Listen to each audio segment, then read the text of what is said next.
desse propósito de Obed-Edom. E quando a gente faz o propósito com seriedade, com temor e com responsabilidade, Deus cumpre o que Ele prometeu na palavra dEle. Ele tem cumprido as promessas na vida desse casal. Conta pra gente aí as bênçãos. Mestre, são algumas, a gente vai reduzir aqui. A primeira foi a questão do nosso casamento.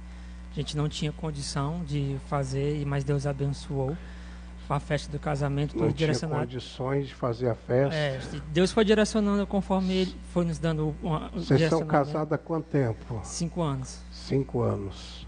E aí Deus foi abençoou com o nosso casamento. Em seguida veio outras bênçãos. Uma delas, a gente casou, tinha algumas pendências, algumas dívidas para ser quitadas, e acabou que a gente conseguiu quitar também. Deus foi abençoando, mandando recurso.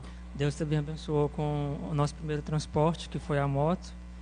Também abençoou com a nossa compra do nosso apartamento. Tudo na campanha de Obed-Edom. Vocês não tinham um apartamento?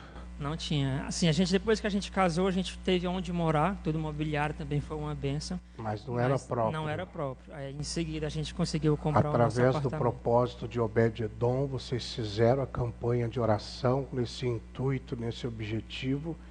E Deus abriu a porta e hoje vocês têm o lugar de vocês próprio para morar. Exato, a gente tem um apartamento, glória a Deus. Tem a nossa moto, o nosso casamento. Também Deus abençoou com, assim, por mais que algumas pessoas possam achar bobagem, mas Deus também abençoou com o nosso cachorro. A gente queria ter um cachorrinho e a gente ganhou, não precisou arcar. A gente falou: Deus, vai estar tudo incluído contigo. Se o Senhor quiser nos abençoar, o Senhor vai nos dar. Qual que é a raça do cachorro? É um Cocker Spaniel. Um vira-lata é barato. Agora, se você for comprar um cachorro desse, você vai pagar mais de R$2.000, né? E aí a gente ganhou não só o cachorro, como a gente ganhou algumas vacinas, alguns brinquedos, alguma ração. A gente deu o combo completo. Desde o princípio das campanhas de Obed-Edom, a gente tem colocado todos os anos as nossas causas diante do Senhor, né? E uma das causas que, mesmo antes da gente casar, eu fui diagnosticada com um tumor na cabeça. Era um tumor benigno, mas que me impedia de engravidar. Então, para engravidar... Então, esse tumor te impedia de engravidar? Isso. Exatamente. Porque causava a produção de um hormônio em excesso e, por conta disso, eu não ovulava. E isso foi mais ou menos em meados de 2014 para 2015. A gente casou em 2017. E mesmo depois de casada, como assim, eu não havia interesse no momento em engravidar, né? Então a gente acabou o tratamento era muito caro, né? E eu já tinha determinado, colocado diante de Deus, que eu não iria. Eu achava que seria assim um absurdo aquele remédio tão caro, se eu era uma dizimista, se eu era ofertante. Então, eu determinei a cura. Eu disse: Deus, o Senhor vai me curar desse processo.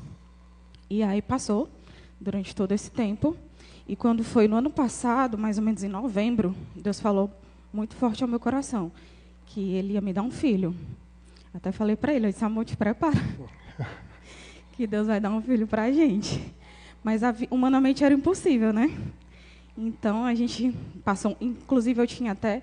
Como eu não podia tomar remédio, essas coisas, embora eu não ovulasse... essa história aí, que é a história do sonho? Aí que Ah, tá certo. Então, foi mais ou menos... eu acredito que mais ou menos 2020...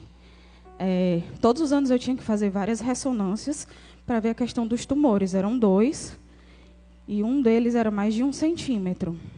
E ele crescia e cada vez mais produzia mais essa quantidade de hormônio. E uma vez eu tive um sonho. Vou resumir o sonho, tá? Mas... Pode falar, fica à vontade. Uma vez eu tive um sonho, e nesse sonho, a gente estava numa campanha na igreja, e eu estava servindo como obreira nessa campanha, e o mestre estava fazendo oração, e ele colocava a mão na minha cabeça e dizia que eu ficava curada. Passou um tempo, né? E eu fui fazer as minhas ressonâncias, que eram constantes. Eu sempre tinha que fazer. E quando eu levei para o médico falou que... Eu perguntei, né? Doutor, como é que estão os tumores? Ele disse: não, aqui nunca teve tumor. E eu achei... Porque cada vez que eu ia no médico, né? nem sempre era o mesmo médico, às vezes era um outro médico. Então, às vezes, ele tinha que pegar meu histórico para dar uma olhada, como é que estava o processo, enfim. E aí ele falou que não tinha tumor e nem tinha nenhum. Aí eu disse, mas se o senhor olhar aí, o senhor vai ver que tinha. Enfim, os tumores saíram, porém, continuou a questão do hormônio em excesso. E, para isso, eu precisava realmente fazer o tratamento. E a gente conversou, foi mais ou menos em maio, né? E a gente decidiu que ia iniciar, embora o processo fosse caro, a gente ia iniciar para começar a tentar a gravidez. Só que a gente conversou no sábado, e na segunda-feira, após o sábado, né, eu disse, eu vou marcar os exames para a gente ver como é que está e começar a medicação. Só que eu já estava grávida de 1 mês e meio. Não precisou nem do tratamento, irmão.